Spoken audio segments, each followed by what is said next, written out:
Olá, continuando a falar dentro do tema geral sobre reforma, trabalho e vocação, dentro de um aspecto mais específico, a ética de Calvino. No vídeo anterior, nós terminamos falando de que a ética de Calvino leva em questão duas necessidades básicas. Eu quero agora continuar discriminando essas atividades ou estas necessidades básicas. A primeira delas é a consideração sobre o drama da existência humana, sujeita ao pecado e à morte. O pecado afetou a integralidade do homem. Então, a ética de Calvino não pode ignorar este fato. O homem é pecador e as consequências do nosso pecado estão espalhados por toda a face da terra. Não simplesmente porque nossos primeiros pais pecaram, mas porque todos pecaram. O segundo aspecto é explorar as implicações da nossa fé, a responsabilidade humana. Então, dentro da minha linha interpretativa, Calvino trabalha com essas duas questões.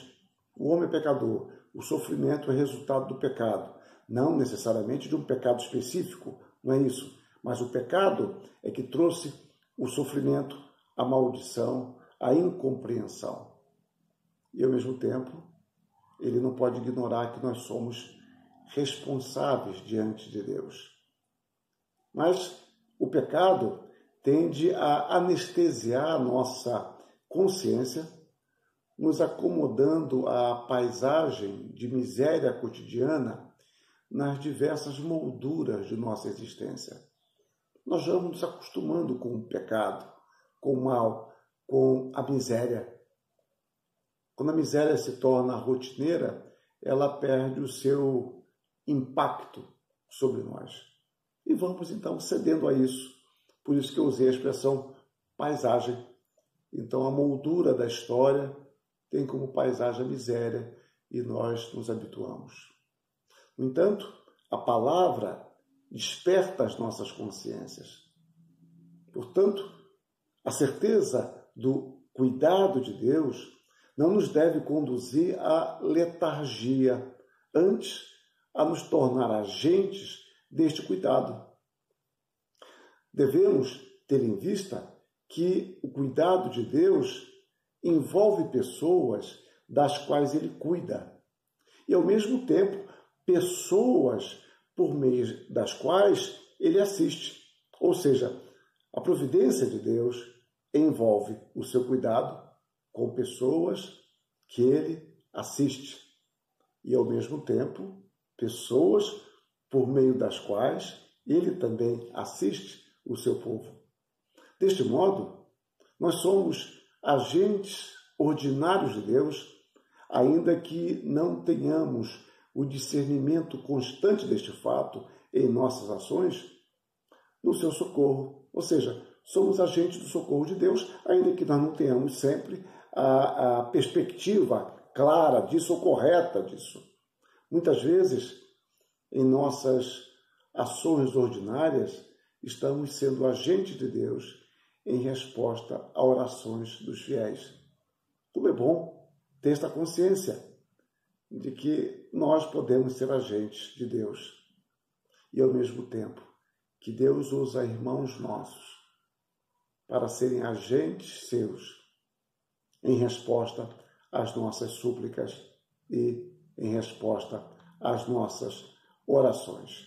Então, Calvino entende que a lei de Deus, ela é fundamental em nossa condição de pecadores, porque a lei revela o nosso pecado, mas a lei também estabelece o padrão de Deus. Então, existe ética porque há um Deus providente. A ética cristã é uma resposta à certeza do cuidado de Deus. Somos responsáveis diante de Deus por levar adiante o que nos compete dentro de nossa esfera. Escreve Calvino: se o Senhor nos confiou a proteger a nossa vida, que a cerquemos de cuidado.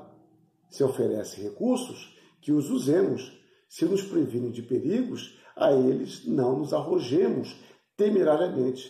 Se fornece remédios, não os negligenciemos.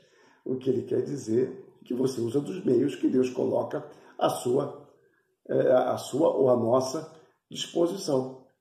Então, a lei de Deus, como eu falei há pouco, ela vem revelar o nosso pecado, evidenciando a gravidade dele, ou do pecado, e nos aponta o caminho proposto por Deus.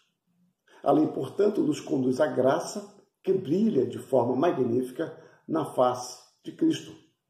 E nisso entra a ética cristã. A ética cristã, ela é fortemente marcada pela certeza de que a nossa salvação é por graça, pertence totalmente a Deus, e ao mesmo tempo pela consciência da necessidade de sermos obedientes à lei de Deus. A salvação, ela é totalmente pela graça.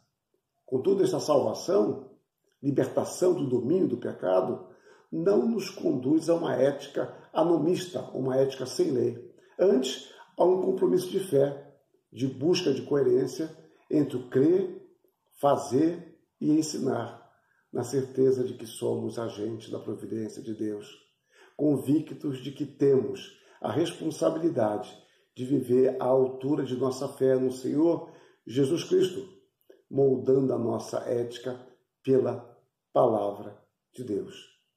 Dito isso de uma outra forma, a santificação se reflete em nossa ética.